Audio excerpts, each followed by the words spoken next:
A dengue vem se espalhando em várias partes do país. Em Minas Gerais, por exemplo, o número de infecções subiu 94% em uma semana. Dados que preocupam os especialistas. A gente vai conversar agora sobre esse assunto com a coordenadora de Vigilância e Controle Ambiental de Vetores de Goiás, a Maristela Vieira, e também com o subcoordenador da Central de Controle Químico de Goiás, o Laércio Inácio Costa. Os dois estão ao vivo para bater um papo com a gente, tirar todas as nossas dúvidas aqui hoje. Bom dia, Maristela. Bom dia, Laércio. Bom dia a todos. Um prazer estar aqui com vocês. Maristela. Bom dia. Bom dia, Laércio, também. Bom dia, é um prazer estar com vocês aqui. E é muito bom receber vocês também. E é importante demais, né, bater esse papo aqui para falar sobre os cuidados com a dengue e também com as outras doenças que são transmitidas pelo mosquito Aedes aegypti. Maristela, eu queria começar com você, queria ressaltar, né, a importância da gente tomar os cuidados ali devidos dentro da nossa casa. Se a gente parar para pensar, a dengue não é uma doença tão complicada da gente evitar, né? Você acha que falta um pouco de atenção? O que está acontecendo para esses números estarem aumentando tanto nesse momento? E outra coisa, já era previsto esses números tão altos? Infelizmente, né? Não é uma expectativa que nos agrada, porque o número é crescente. 2022 está se anunciando num cenário extremamente indesejável para nós, gestores, nós, trabalhadores da área de controle vetorial, né? A notificação já inicia o ano com mais de 12 mil casos notificados, né? 10 em investigação para óbito. E essa questão envolve extremamente o comportamento e a cultura da nossa população. Esperado em termos de ciclo da doença, sim, mas não nessa proporção. Goiás, infelizmente, até no ranking nacional, está no ranking indesejável, mas nossas atividades elas são bastante pontuais em relação ao controle.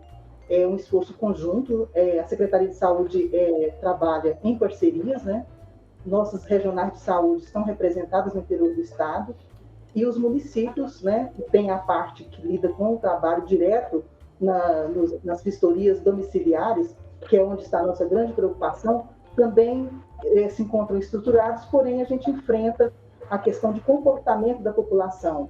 Nós precisamos desses espaços como agora, em outros espaços também, para combater o mosquito, num trabalho tanto da parte nossa de controle vetorial, quanto na parte educativa e na resposta que a gente precisa da população em relação aos cuidados que eles precisam ter no ambiente domiciliar, que é onde se encontra o grande foco dos mosquitos.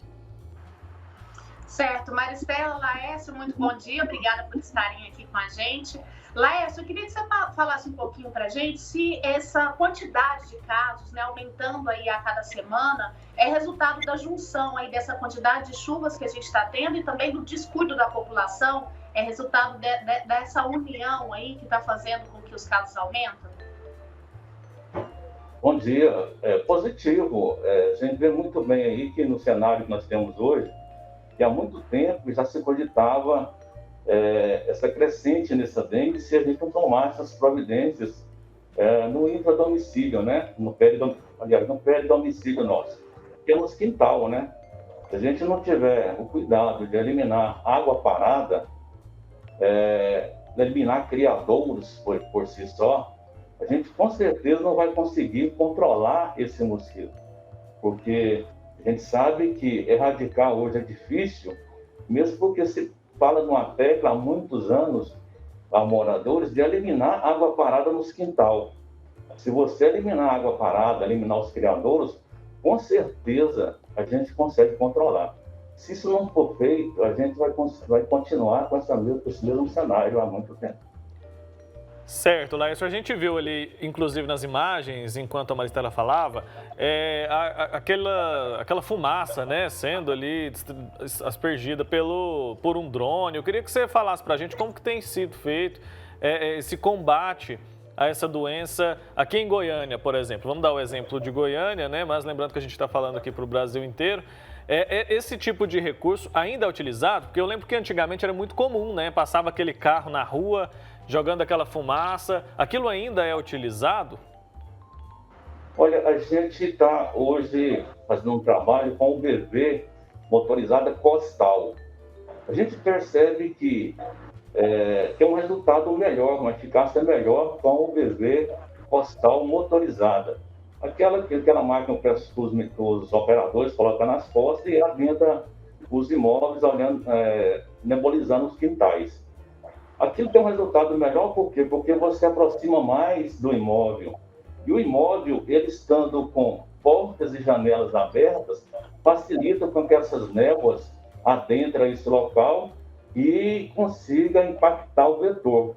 Por quê? Porque ele só é impactado com o contato das névoas. Esse trabalho do Fumacê, ele ficou adormecido por uns tempos, por quê? Porque a gente estava com a central de UBV, que é o nosso local como se diz assim, é o local ideal para se fazer a higienização das máquinas, né? Fazer o controle desse trabalho para ir aos imóveis. Então, ela está em reconstrução. Por esse motivo, a gente teve que indicar, no momento, o trabalho de UBV costal motorizada, sabendo que os dois têm o mesmo trabalho, a mesma eficácia, porque a dose de ingrediente ativo lançado no ambiente é o mesmo, tanto na motorizada quanto na costal. Nós vamos começar agora, em pouco tempo, já utilizar também esse trabalho com o motorizado.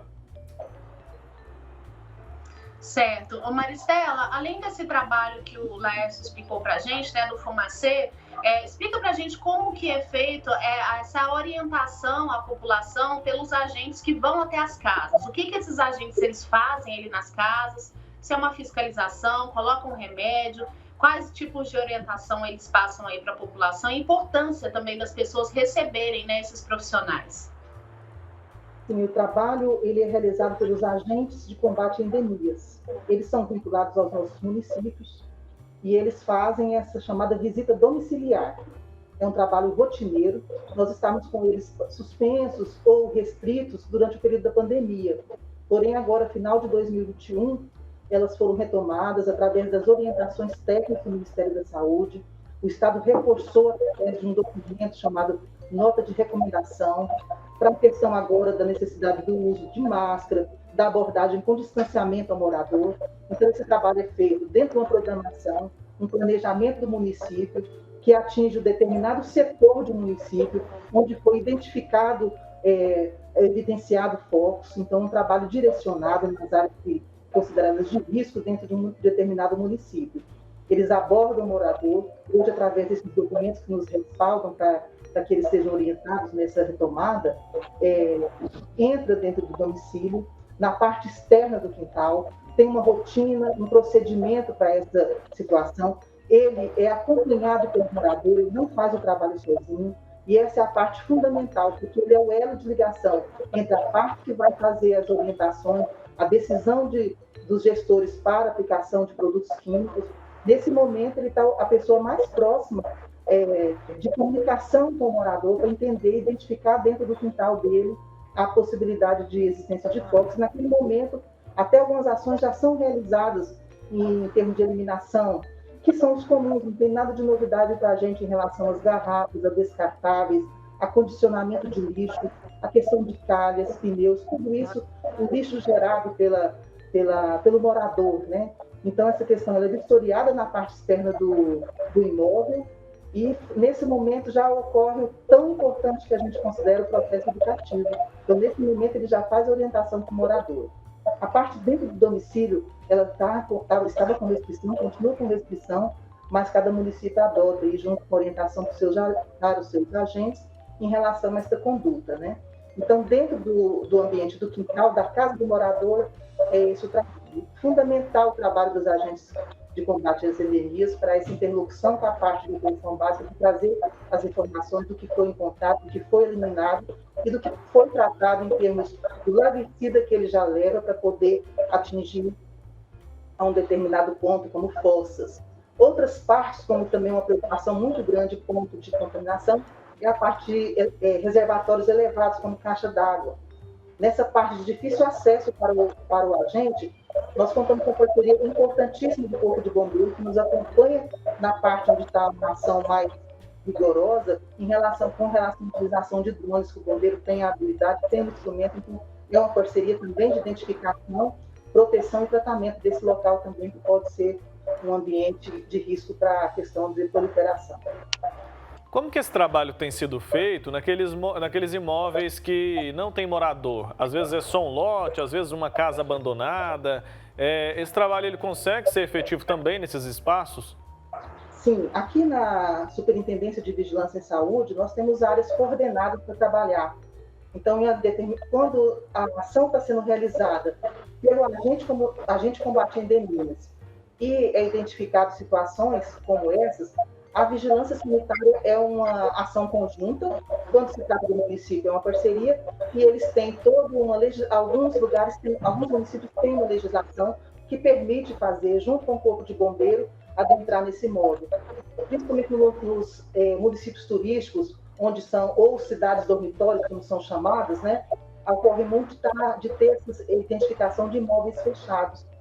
Então, a vigilância sanitária, Corpo de Bombeiro, em alguns casos até o Ministério Público, nós contamos com essa possibilidade, com autorização, com respaldo legal para que isso ocorra.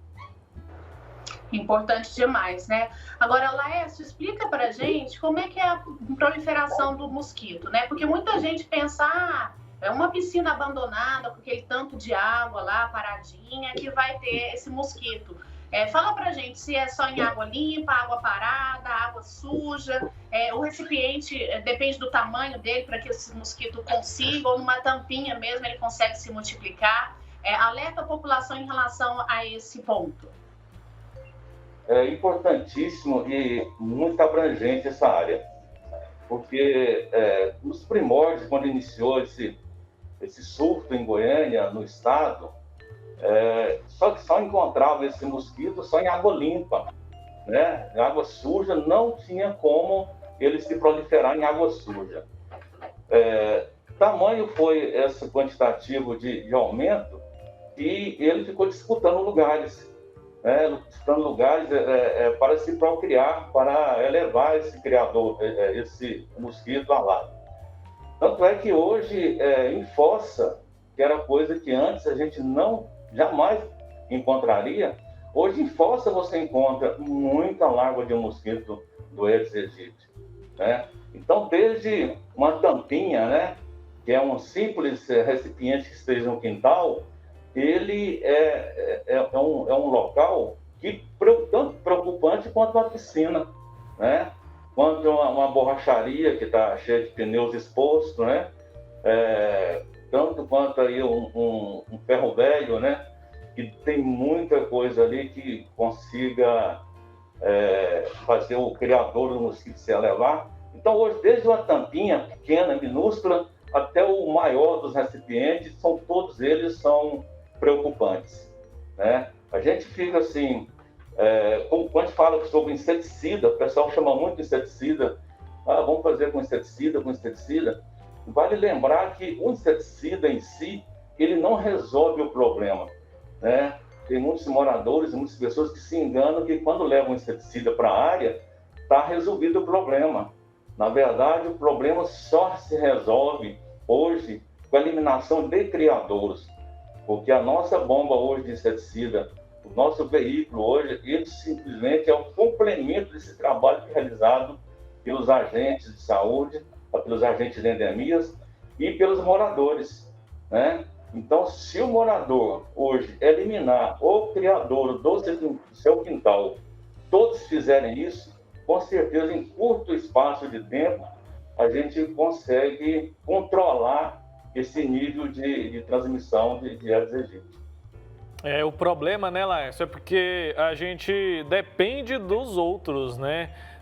Se eu dependesse só de mim, seria bem mais fácil, mas aí eu cuido, o meu vizinho não cuida e eu adoeço, às vezes ele não, né? Então, se eu presenciar ali, se eu souber que alguém da minha região, um conhecido, um vizinho não está fazendo o dever de casa, eu devo fazer o quê? Eu posso fazer uma denúncia? Como que isso funciona?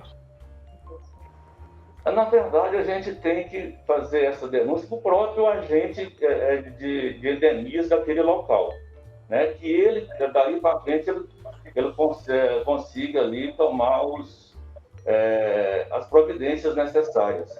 Então, às vezes o agente, por algum motivo, ele não tem esse conhecimento e que o morador tem esse conhecimento e faz o contato com o agente de endemias, e ele vai nesse local e tenta amenizar o problema, resolver ele, entendeu? Ou controlar essa área. Mas é importante que todos fiquem comprometidos nesse intuito de quê? De que todos nós estamos nessa área e todos nós podemos ser acometidos a qualquer momento. Então, todos nós somos responsáveis por essa área, né? Então, não é só fazer a denúncia em si que está resolvido. Nós temos que controlar a nossa área, né, para que possamos, no final, todos serem contemplados com esse momento, né, com esse momento tão esperado, que é o controle desse mosquito, né, que está assolando a população de Goiás e em todos os outros estados. Certo. Ô Maristela, vocês já falaram para a gente sobre o trabalho com o Fumacê, né? A senhora também explicou sobre o trabalho dos agentes. Quais os outros trabalhos também que a Secretaria tem feito, né, em relação a esse combate à dengue? Campanhas, né? Esse trabalho, é claro, que vocês estão nos atendendo agora, acho que é muito importante também de conscientização, né? Vocês acreditam que nesse caminho aí a gente vai conseguir controlar, pelo menos reduzir esse número de casos? Sim, antes de responder, eu só queria fazer uma complementação à fala do colega, aí a questão da pergunta anterior. Toda preocupação de um morador, ele tem que acionar a Secretaria Municipal de Saúde, todas têm o contato, têm ouvidorias, né? Porque nós não podemos permitir que um comportamento individual afete o coletivo. Então, é uma responsabilidade social, né? É um compromisso das pessoas também cuidarem, porque há algumas questões que ultrapassam o procedimento de conscientização. As nossas unidades regionais, tanto as municipais, têm toda a estrutura para estar recebendo o telefonema, um contato telefônico, né, para essa abordagem em relação a denúncias, né, da questão de existência de focos e o falta do compromisso do morador em relação ao cuidado individual que ele deve ter, que está cometendo ao coletivo. E a questão de uma outra anterior que eu não queria deixar de esclarecer também, que é a parte que as pessoas anseiam muito pela utilização do Fumacê, entendendo ela como uma resposta imediata ou pontual em relação àquele acontecimento em determinado bairro, região, município. Ele é uma ação complementar das atividades de controle. Ele é um uso numa necessidade clara epidemiológica, porque ele abrange, ele tem uma eficácia na sua proposta de utilização, mas ele é complementar às outras ações que nós devemos ter, como eu expliquei anteriormente, aos cuidados individuais e domiciliares, né? A Secretaria de Saúde tem as atividades de controle como rotina aqui na estrutura, que faz parte da vigilância. Também nossas regionais de saúde atuam diretamente com os municípios, através das áreas de endemias, através dos agentes comunitários de saúde e agentes condutor de endemias. Então, tem um trabalho de rotina, tem um trabalho já planejado, tem orientações que nós recebemos do Ministério da Saúde em relação a essas ações de controle territorial, e tem outras pontuais em relação ao processo educativo, a reprodução de vídeo, o repasse de orientações. Então, esse é um trabalho contínuo em relação ao processo educativo.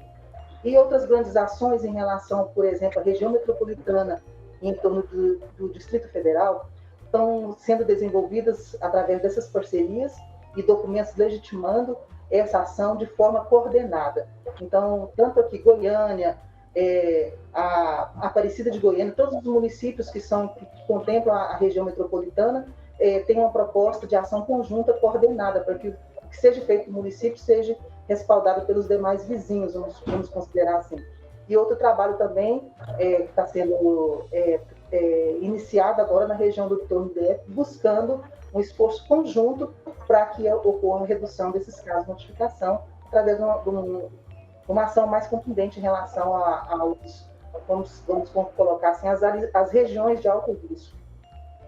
Tá certo, Maristela. Para concluir, eu queria que você falasse sobre a punição, porque a gente sabe que o importante é conscientizar, evitar, né, que a doença aconteça e, claro, ninguém quer punir uma pessoa por não ter cuidado do próprio quintal. É uma atitude muito simples, mas às vezes essa conscientização não é suficiente. Existe aqui em Goiânia, no estado de Goiás, por exemplo, algum tipo de punição para quem não cuida do próprio quintal? Sim, a área da vigilância sanitária, ela tem instrumentos legais, né? São as notificações, que tem várias etapas dos instrumentos legais, e ela chega até a aplicação de multas. Alguns municípios também estão trabalhando, outros já existe bastante consolidado a atividade que prevê multa para essas questões do acúmulo de lixo, e outras questões, elas são, infelizmente, uma repercussão até social em relação aos acumuladores, por exemplo, que já entra a parte de apoio social, mas os municípios e a ação da vigilância prevê, sim, ações que geram até o pagamento de multa para essas questões. Então ficou alerta. Ficou alerta então, né? É importante a gente cuidar por causa da saúde, principalmente, né? Mas se esse não for considerado ali um motivo válido para alguém, que essa pessoa faça pelo menos para não ser punida. Maristela Vieira, coordenadora de Vigilância e Controle Ambiental de Vetores de Goiás, e Laércio Inácio Costa, subcoordenador da Central de Controle Químico de Goiás. Muito obrigado a vocês dois, viu? Pelo tempo, por esse bate-papo tão importante aqui. Nós agradecemos a participação em nome da Secretaria de Estado da Saúde, né? A Superintendência de Vigilância em Saúde. Esse espaço é oportuno, necessário. Nós possamos fazer outras abordagens que diz respeito também a essa redução da notificação de casos, a redução das ações de risco para a saúde da população. Então, nós estamos à disposição. Nossos contatos já foram repassados aí para a coordenação, mas estamos aqui à disposição para outros esclarecimentos e pedir muito à população, aos que estão participando conosco, que repasse aos seus vizinhos, aos seus familiares, a preocupação dos cuidados no seu domicílio, porque essa é uma participação fundamental da comunidade, do indivíduo, né, no seu papel conosco. Com certeza. Laércio, obrigado, viu? Agradeço muito também, e a minha recomendação é aos moradores. Elimina criadouros, nos ajude eliminando criadouros, que eliminando criadouros a gente vai conseguir controlar esse mosquito. Com certeza. Tchau, tchau. Obrigado pelo tempo de vocês. Até uma próxima oportunidade.